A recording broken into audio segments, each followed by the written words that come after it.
লালপুরীকে সাথে নিয়ে মেঘনা নদী পাড়ি দিয়ে ডাইরেক্ট আমার শ্বশুর বাড়ি। রিল্যাক্সের জন্য নিরাপদ জায়গা হলো শ্বশুর বাড়ি, জন্যই বলা হয় শ্বশুর বাড়ি মধুরহারি। আর এই যে দেখেন বাইকটা কত সুন্দর করে উঠাইতেছে। আমি খুবই চিন্তায় ছিলাম যে আমার বাইকটা কিভাবে উঠাবে। এমন আমাকে বললো, আপনি আসেন আমি উঠাই দেবো। কল্পনা করতে পারিনি এত সুন্দর করে উঠাবে। আসলে ছোট নৌকাটা বোধহয় সুন্দর করে উঠানো গেছে, ভালো সুন্দর করে উঠাইছে।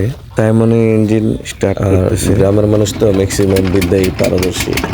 আর এটা হলো আমাদের মেঘনা নদী, বিশাল বড় এক নদী।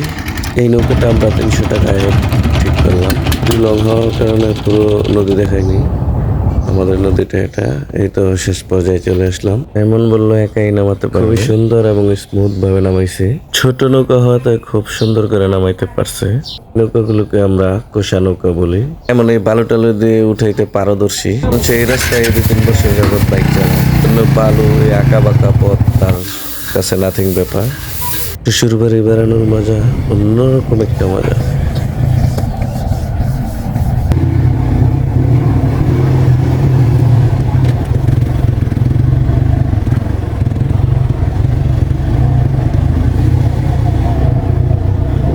মাটির রাস্তা।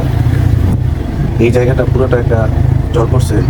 আগে এই জায়গাটা পুরোটাই নদী ছিল। বিশাল বিশাল লঞ্চ, স্টিমার, মালবাহী জাহাজ এই জলের উপর দিয়ে আসা যাওয়া করতো।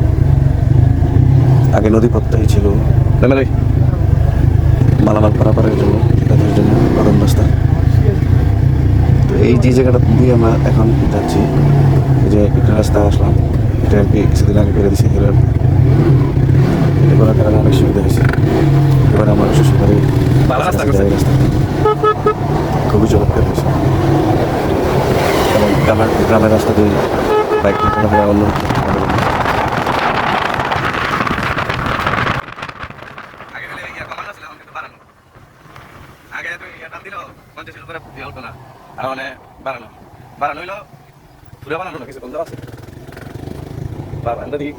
অনেক বাড়ি হয়ে গেছে রাস্তা।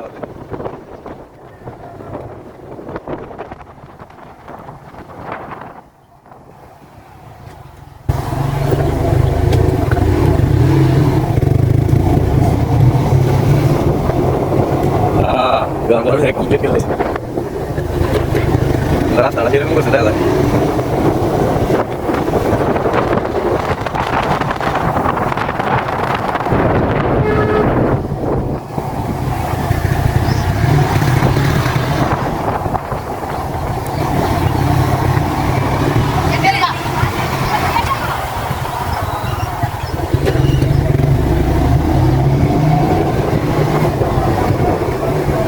ছোট রাস্তা করে দিছে, হ্যাঁ পালাই দিছি নামো।